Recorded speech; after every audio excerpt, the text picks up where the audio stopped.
नमस्कार, मैं हूं राजेंद्र देव और आज एबीपी गंगा पर हमारे साथ जुड़े हुए उत्तर प्रदेश के उप मुख्यमंत्री केशव प्रसाद मौर्य जी। बहुत स्वागत सर आपका। आशा आप कुशल होंगे। हाँ, नमस्कार नमस्कार। हाँ, मैं ठीक हूँ। आप सब ठीक हैं? आप सबके लिए ईश्वर से प्रार्थना है कि सारे हमारे मीडिया के मित्र भी सब योद्धा हैं ना कोरोना के, सबका स्वास्थ्य रहे, ठीक रहे, यही प्रभु से प्रार्थना है। मुझे ये जानना है और हम सभी को जानना है कि उत्तर प्रदेश में मरीजों की तादाद 2000 से ऊपर चली गई है। 2000 से ज़्यादा मरीज हो गए हैं और ये सब तमाम एहतियात के बाद भी हो रहा है। दूसरा लॉकडाउन भी ख़त्म होने को है, तो इस पर आप क्या कमेंट करेंगे, क्या टिप्पणी करेंगे?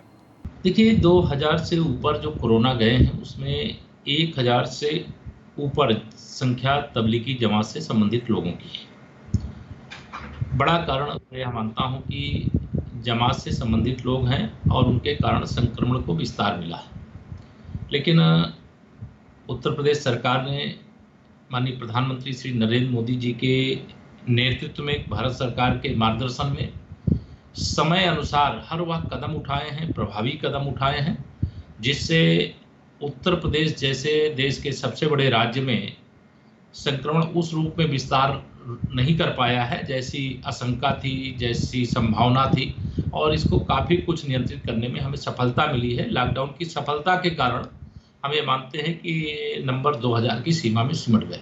सर, आगरा में भी बहुत तेज़ी से संक्रमण बढ़ा है, 400 के करीब पहुंचने वाला है। कुछ ज़िलों में भी बहुत बहुत तेज़ी से संक्रमण के मामले सामने आए हैं, उनमें कानपुर भी है, राजधानी लखनऊ भी है और कई जगहों पर आगरा से ऐसी तस्वीरें आई हैं कि वहाँ पर क्वारंटीन जो सेंटर्स हैं, वहाँ पर व्यवस्था बहुत ख़राब है। इस पर क्या कहना है आपको?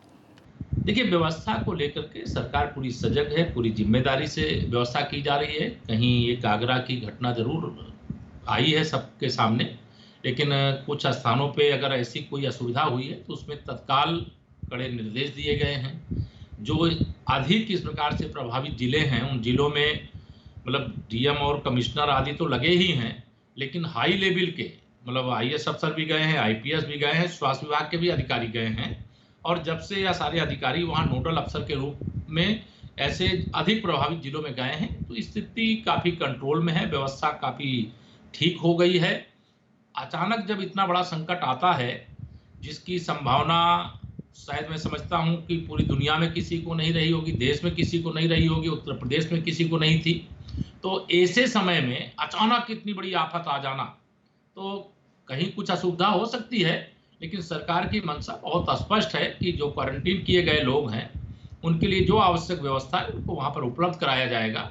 किन परिस्थितियों में ऐसा हुआ उसको जांच लेंगे। अगर किसी ने जानबूझ करके कोई इस प्रकार से गड़बड़ किया है तो उसमें जो कार्रवाई करना होगा कार्रवाई करेंगे। लेकिन इस समय हमारा प्रयास है कि संक्रमण से मुक्त उत्तर प्रदेश हो, संक्रमण से मुक्त हमारा देश हो, और ये यहाँ जो क्वारंटीन किए गए लोग हैं इनकी जांच करा करके ये जहाँ के रहने वाले हैं प्रदेश में, इनको वहाँ पर भेजा जाए, और क्वारंटीन सेंटर में अगर आवश्यकता होगी तो ये अपने घर के अंदर भी अलग सबसे रह करके क्वारंटीन अपने आप को करेंगे। और जब 14 दिन इनका घर के अंदर भी पूरा हो जाएगा, तब जांचोपरांत जो अपनी सार्वजनिक गतिविधियां हैं, जो जीवन की आवश्यकताएं हैं, जो जिस क्षेत्र में है, कोई विद्यार्थी होगा तो पढ़ेगा, किसान होगा, मजदूर होगा, व्यापारी होगा, जो जिस क्षेत्र में अपना काम कर रहा होगा उस क्षेत्र में काम करेगा। लेकिन हमारा प्रयास ये जरूर है कि उत्तर प्रदेश के अंदर या उत्तर प्रदेश के बाहर अगर उत्तर प्रदेश का कोई व्यक्ति है तो उसके लिए जो कुछ हम अच्छा से अच्छा कर सकते हैं सरकार के स्तर पर वह कर रहे हैं, आगे भी करेंगे, क्योंकि यह लड़ाई लंबी है। इस लड़ाई का मैं यह मानता हूं कि ये 3 तारीख को अंत नहीं होने जा रहा है, ये आगे भी लड़ाई चलेगी। अगर ये आगे लड़ाई चलेगी तो सबका दायित्व तो है कि इस लड़ाई को हम सबको मिल करके लड़ना है और इस लड़ाई पर विजय प्राप्त करना है। और जो दुनिया के अंदर चीन के प्रति गुस्सा पैदा हुआ है, नाराजगी पैदा हुई है, चीन से लोग अपने आप को अलग करके दूसरे देशों में लेकर के जाना चाहते हैं, तो जब चीन से कोई निकल करके अगर अपना कोई दूसरा ठिकाना बनाना चाहे तो वह ठिकाना हिंदुस्तान हो और हिंदुस्तान में उत्तर प्रदेश हो, इसके लिए भी हम तैयारी कर रहे हैं। अच्छा, इस दौरान अर्थव्यवस्था पटरी से उतर गई है। अर्थव्यवस्था पर तमाम लोग बहुत चिंतित हैं, अपने रोजगार को लेकर बहुत चिंतित हैं, पूरी दुनिया में चिंतित हैं, भारत में भी हैं और जाहिर सी बात है प्रदेश में भी हैं। तो इस नई स्थिति से आप कैसे निपटेंगे, क्या सरकार की योजना है? देखिए, हमारी तरफ से लगातार ये प्रयास किया गया कि छात्रों की पढ़ाई, अगर कोई बीमार है तो उसको दवाई, कोई मजदूर कामगार है तो उसको रोजगार, कोई हमारा किसान है तो उसकी फसल आदि की खरीद आदि करके उसको जो भी ज़रूरत है उसको वह चीज़ उपलब्ध कराना। व्यापारी जो हमारा है वो अपना व्यापार करे, जो उद्योगपति हैं अपने उद्योगों का संचालन करें, जो सरकारी क्षेत्र में निर्माण के कार्य हो रहे हैं वो तीव्र गति से आगे बढ़ें। लेकिन इन सभी कामों को करते हुए